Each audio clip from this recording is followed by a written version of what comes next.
Welcome to the BSc online lecture. હવે આપણે semester 3 ની અંદર ચેપ્ટર નંબર 8 ની અંદર આપણે જોયા હતા રાઉલ્ટનો નિયમ. આપણે જોયો તો રાઉલ્ટ્સ લો, જેને આપણે આઇડલ સોલ્યુશન માટે રાઉલ્ટ્સ લો હતો. તો આઇડલ સોલ્યુશન ની જેમ આપણી પાસે નોન આઇડલ સોલ્યુશન છે. તો નોન આઇડલ સોલ્યુશન છે જે રાઉલ્ટના લોને ફોલો નથી કરતા.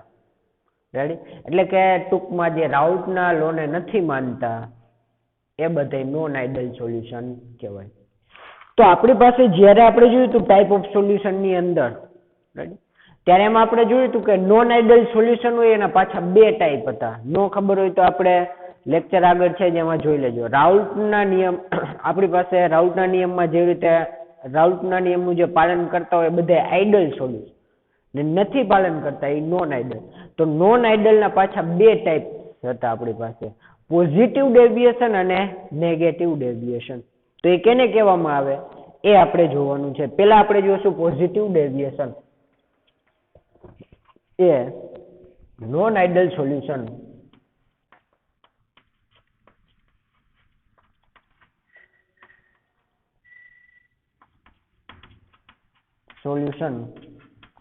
shows positive deviation.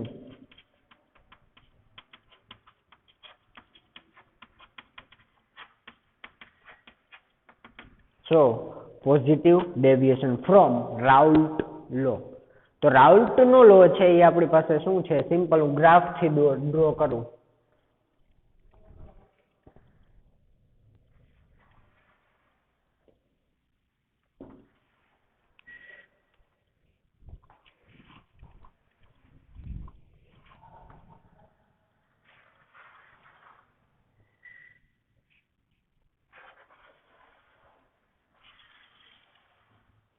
રાઉલ્ટના નિયમને લોને ફોલો કરતા હોય તો આપણને ગ્રાફ આવી રીતે મળતો હતો.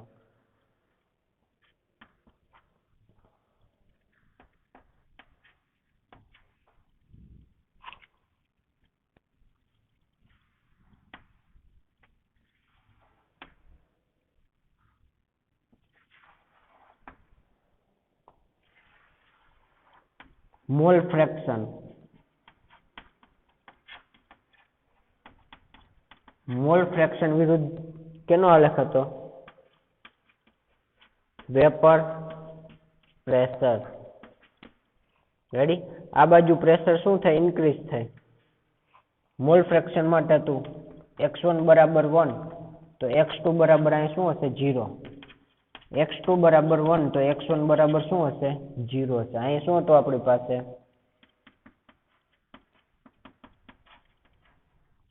અહીં આપણી પાસે PB નું હતું આપણી પાસે. તો રાઉલ્ટના નિયમને જો ફોલો કરે તો આવી રીતના આપણને ગ્રાફ મળશે. પણ પોઝિટિવ ડેવિએશન, તો રાઉલ્ટના નિયમમાં રાઉલ્ટનો લો છે એના ગ્રાફની અંદર પોઝિટિવ ડેવિએશન જોવા મળશે. તો પોઝિટિવ ડેવિએશન ક્યારે જોવા મળે?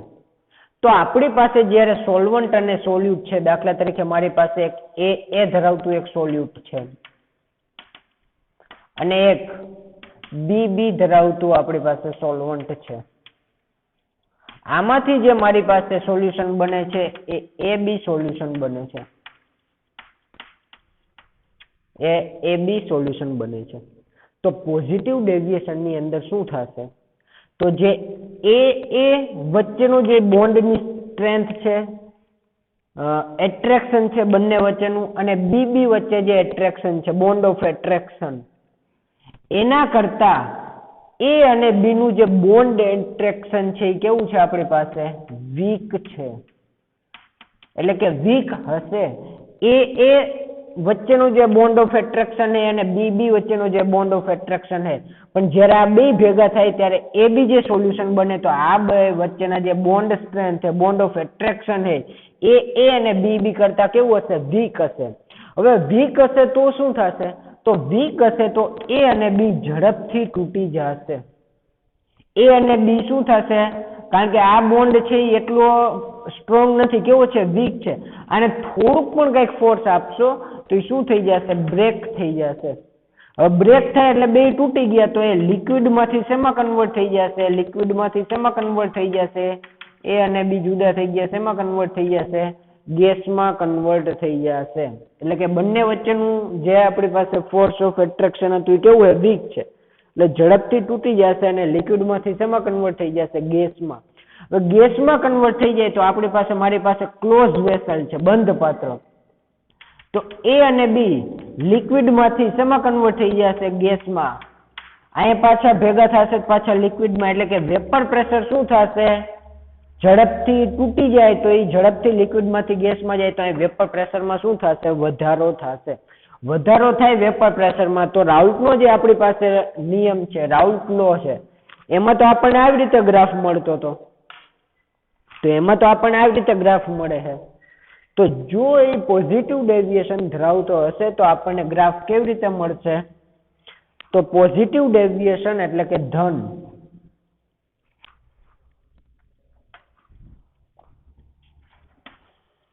તો જે આપણને ગ્રાફ મળશે એ આવી રીતે મળશે. પોઝિટિવ ડેવિએશન વેપર પ્રેશરમાં શું થશે? વધારો થશે. પોઝિટિવ ડેવિએશન ધરાવશે. તો જ્યાં આવી રીતે છે અહીંયા બધે આપણી પાસે પોઝિટિવ ડેવિએશન એટલે કે ગ્રાફ આપણને આવી રીતે મળશે.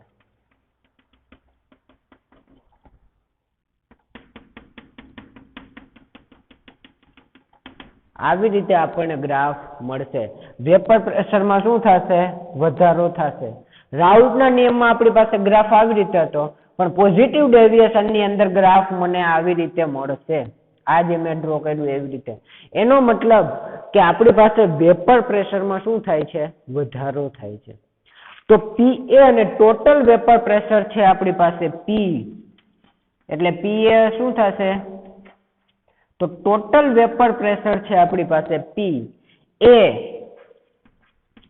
PA0 ઇન્ટુ XA વત્તા PB0 ઇન્ટુ XB કરતા, એટલે કે જે આપણી પાસે સોલ્યુટનું વેપર પ્રેશર છે અને સોલ્વન્ટનું વેપર પ્રેશર છે એના કરતા જે ટોટલ વેપર પ્રેશર હશે બંનેને જ્યારે ભેગા કરી છે એ હંમેશા આપણી પાસે કેવું હશે? વધારે હશે. ટોટલ વેપર પ્રેશર હંમેશા કેટલું હશે? ટૂંકમાં પી નું ટોટલ વેપર પ્રેશર જે સોલ્યુટનું એકલાનું વેપર પ્રેશર હતું એના કરતા જ્યારે એને આપણે સોલ્યુશનમાં નાખી ત્યારે એનું વેપર પ્રેશર કેવું હશે? એના કરતા વધારે હશે. એવી જ રીતે પીબી નું પણ સેમ, PB0 ઇન્ટુ XB. એટલે ટોટલ વેપર પ્રેશર છે PA પ્લસ PB એ જે એકલા હતા એના કરતા કેવું હશે? વધારે. બેયને ભેગા કરી ત્યારે વેપર પ્રેશરમાં શું થશે? વધારો. તો આને પોઝિટિવ ડેવિએશન કહેવામાં આવે છે. એને લખવું હોય તો આપણે આવી રીતે લખી શકીએ રાઉલ્ટના નિયમને. રેડી? તો હંમેશા ટોટલ વેપર પ્રેશર કેવું હશે? પોઝિટિવ ડેવિએશનની અંદર ગ્રેટર જ હશે. રેડી? તો અહીંયા આપણે લખી શકીએ total vapour pressure, total vapour pressure P, અહીં લખી P total is always greater than, is always greater than કેનાથી? PA0 into XA વત્તા B0 ઇન્ટુ XB. આના કરતા હંમેશા ટોટલ વેપર પ્રેશર કેટલું હશે? વધારે. રેડી? તો આને આપણે પોઝિટિવ ડેવિએશન કહેશું. રેડી? આના એક્ઝામ્પલ જોતો હોય તો આપણી પાસે આના એક્ઝામ્પલ કયા છે? Ethyl alcohol plus acetone. તો આ બેને ભેગા કરો ત્યારે આપણને પોઝિટિવ ડેવિએશન જોવા મળશે. બીજું છે આપણી પાસે બેન્ઝીન એન્ડ એસીટોન. એ સિવાય ત્રીજું એક્ઝામ્પલ છે આપણી પાસે ઇથાઇલ આલ્કોહોલ એન્ડ વોટર.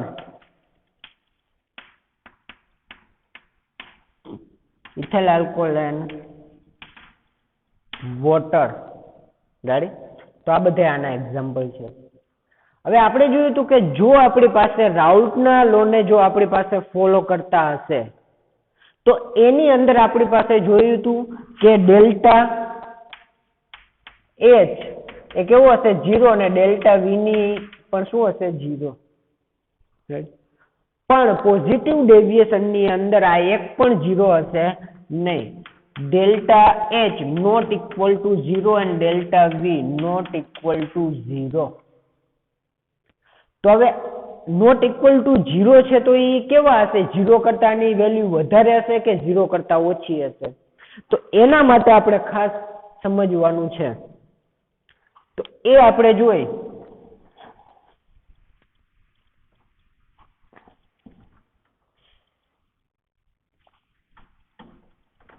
તો આની અંદર ડેલ્ટા એચ અને ડેલ્ટા વી ની આપણી પાસે એનર્જી એટલે સોરી ડેલ્ટા એચ અને ડેલ્ટા વી ની વેલ્યુ શું હશે? તો એક એક્ઝામ્પલ થી સમજીએ. દાખલા તરીકે ઇથાઇલ આલ્કોહોલ અને વોટર. તો વોટર ની અંદર આપણી પાસે જે બોન્ડ બને છે, એકબીજા વચ્ચેનો જે બોન્ડ બને છે, એ આપણી પાસે ઇન્ટરમોલેક્યુલ બોન્ડ આપણને જોવા મળશે. રેડી? તો એ એક આપણે ખાસ જોઈ લઈ. જે બોન્ડ છે આપણી પાસે એ કયો બનશે એનું એક્ઝામ્પલ થી આપણે સમજીએ. આપણી ટેક્સ્ટ બુકમાં જ છે. રેડી? આપણી ટેક્સ્ટ બુકમાં બીજું એક્ઝામ્પલ છે, પણ આપણે ઇથાઇલ આલ્કોહોલ અને વોટર લઈ. ઇથાઇલ આલ્કોહોલ એટલે CH2 CH3 CH2OH અને વોટર. તો વોટર ની અંદર ઇન્ટરમોલેક્યુલ હાઇડ્રોજન બોન્ડ હોય. દાખલા તરીકે હું H2O ના મોલેક્યુલ છે આવી રીતે જોડાયેલા હશે.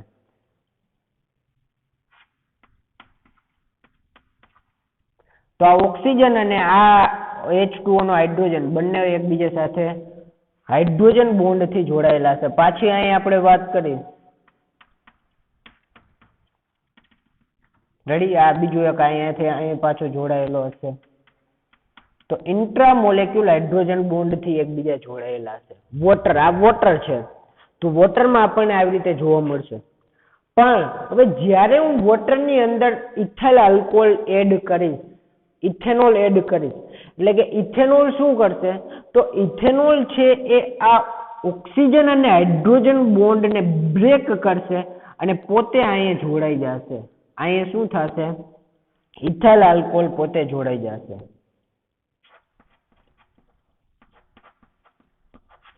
એ ટૂંકમાં જે રીતે આપણી પાસે જોડાતો આ શું થાય છે? આ બેયની વચ્ચે કોણ આવી જશે? Ethyl alcohol. તો આ જે બોન્ડ હતો, જેટલો આપણી પાસે આ બોન્ડ પ્રબળ હતો, ઓક્સિજન અને હાઇડ્રોજન વચ્ચે જે બોન્ડની સ્ટ્રેન્થ હતી, એ સ્ટ્રેન્થ આ બે વચ્ચે હશે ને. આ બેની વચ્ચે કોણ આવી ગયું? Ethyl alcohol. તો આ ઇથાઇલ આલ્કોહોલ ઓક્સિજન સાથે અને હાઇડ્રોજન સાથે એટલા બોન્ડથી, પ્રબળ બોન્ડથી જોડાઈ શકશે નહીં. નહીં જોડાઈ શકે તો આની વચ્ચે કેવો બોન્ડ બનશે? આપણી પાસે વીક બોન્ડ બનશે. જે હાઇડ્રોજન બોન્ડ છે અહીંયા બધે આપણી પાસે ઇથાઇલ આલ્કોહોલ જોડાઈ જશે. બધી સાથે કોણ જોડાઈ જશે? Ethyl alcohol. અને ઇથાઇલ આલ્કોહોલ જોડાય તો જે આપણી પાસે બોન્ડ બને છે એ બોન્ડ કેવો બનશે? વીક બનશે. જે ઓરિજિનલ વોટર ની અંદર જે હાઇડ્રોજન બોન્ડ હતો એ સ્ટ્રોંગ હતો. એ જ રીતે ખાલી હું આલ્કોહોલ ની વાત કરું તો આલ્કોહોલ વચ્ચે જે પણ આપણી પાસે બોન્ડ હશે,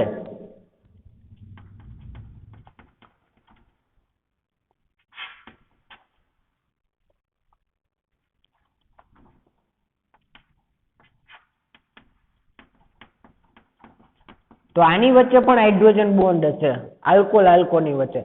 તો આ જે બોન્ડ છે અને વોટર ની અંદર જે હાઇડ્રોજન બોન્ડ હતા એ બે બ્રેક થાય છે. તો આ વોટરના જે હાઇડ્રોજન બોન્ડ છે એ બ્રેક થાય એની જગ્યાએ કોણ આવી જાય છે? આલ્કોહોલ. પણ આલ્કોહોલનો એટલો જે બોન્ડ છે, આલ્કોહોલ અને વોટર વચ્ચે જે બોન્ડ બને છે એટલો સ્ટ્રોંગ બનતો નથી.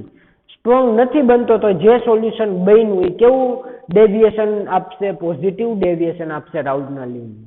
તો ત્યારે શું થાય છે? આપણી પાસે ડેલ્ટા એચ, એટલે કે આ જ્યારે બોન્ડ આપણી પાસે બ્રેક કરવો હોય, કારણ કે હાઇડ્રોજન બોન્ડ છે એ આપણી પાસે કેવો છે? હાઇડ્રોજન બોન્ડ છે એ કેવો છે? આપણી પાસે સ્ટ્રોંગ છે. તો એને તોડવા માટે, એટલે કે આલ્કોહોલને એમાં ડિઝોલ્વ કરવું હશે તો શું આપણે કરવું પડશે?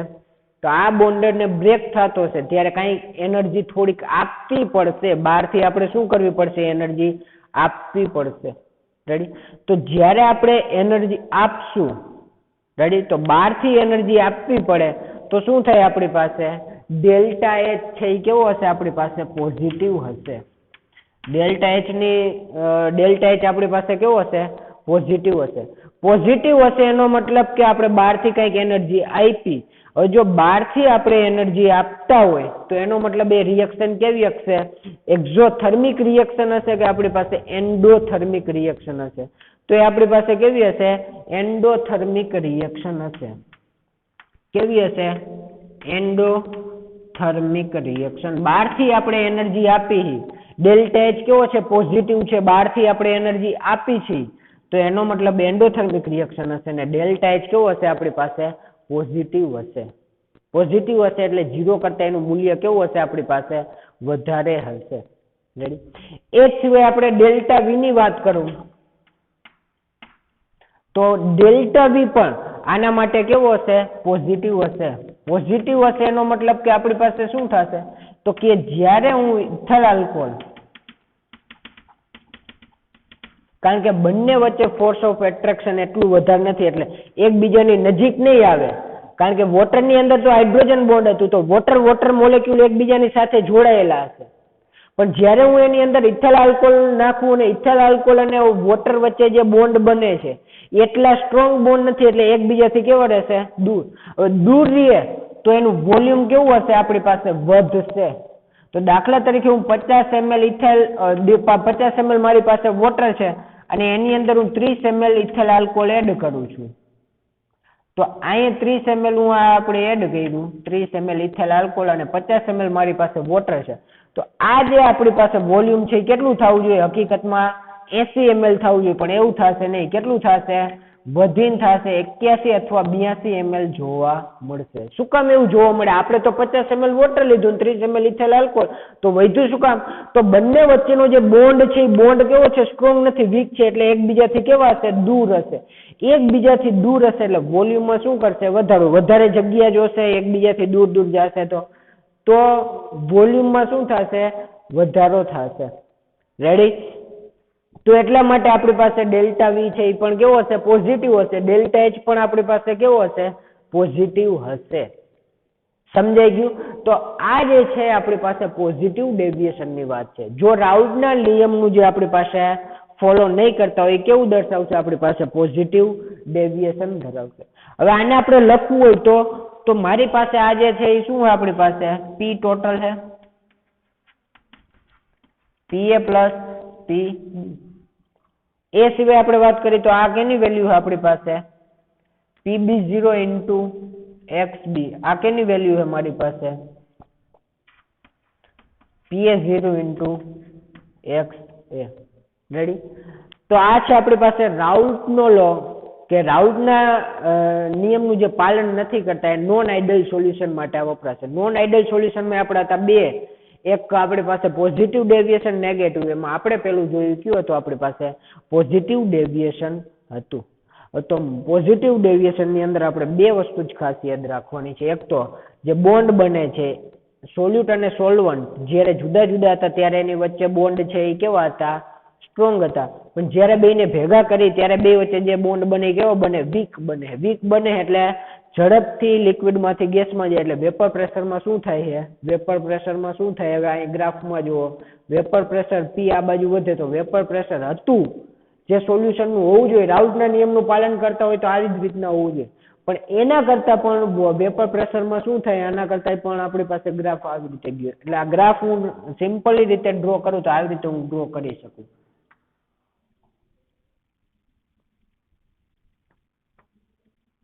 મને આવી રીતે ગ્રાફ મળશે આ જે મેં દોર્યું એ આવી રીતે છે એટલે ખાસ યાદ રાખજો રેડી આવી રીતે ગ્રાફ હશે રેડી તો જે આવી રીતે એટલે આ લાઈન આપણે જોવાની નથી તો પોઝિટિવ ડેવિએશનમાં આવી રીતે હશે ગ્રાફ રેડી તો રાઉલ્ટના નિયમનું આપણી પાસે કેવી ગયું ઉપરની બાજુ ગયું એટલે પોઝિટિવ ડેવિએશન વેપર પ્રેશર વધ્યું વેપર પ્રેશર ક્યારે વધ્યું તો બંને વચ્ચેના બોન્ડ કેવા છે વીક એટલે એકબીજાથી દૂર જઈએ તો વોલ્યુમ વધ્યું જે આના અને આની વચ્ચે જ્યારે એકલા હતા ત્યારે જે હાઇડ્રોજન બોન્ડ હતા અને ભેગા કર્યા ત્યારે કંઈક એનર્જી આપણે આપવી પડે રેડી કારણ કે આ બોન્ડ કેવા હતા પ્રબળ હતા આને તોડવા માટે કંઈક એનર્જી આપવી પડે, એટલે આપણે બહારથી એનર્જી આપતા હોય એટલે એન્થાલ્પી ડેલ્ટા એચ કેવી છે આપણી પાસે? પોઝિટિવ. એનો મતલબ એ રિએક્શન કેવી છે આપણી પાસે? એન્ડોથર્મિક રિએક્શન છે. રેડી? તો આ તો થઈ આપણી પાસે પોઝિટિવ ડેવિએશનની વાત. હવે આપણે નેક્સ્ટ લેક્ચરમાં જોશું નેગેટિવ ડેવિએશન કેને કહેવામાં આવે, અને એક્ઝામ્પલ સાથે જોશું. આના એક્ઝામ્પલ ખાસ આપણે યાદ રાખવાના છે: ethyl alcohol water, ethyl alcohol acetone, benzene અને ઇથાઇલ આલ્કોહોલ. રેડી? તો આ બધા આપણી પાસે બેન્ઝીન અને એસીટોન, એ સિવાય એસીટોન અને કાર્બન ડાયસલ્ફાઇડ, આ બધા એના એક્ઝામ્પલ છે. તો આપણે નેક્સ્ટ લેક્ચરમાં જોશું નેગેટિવ ડેવિએશન. Thank you.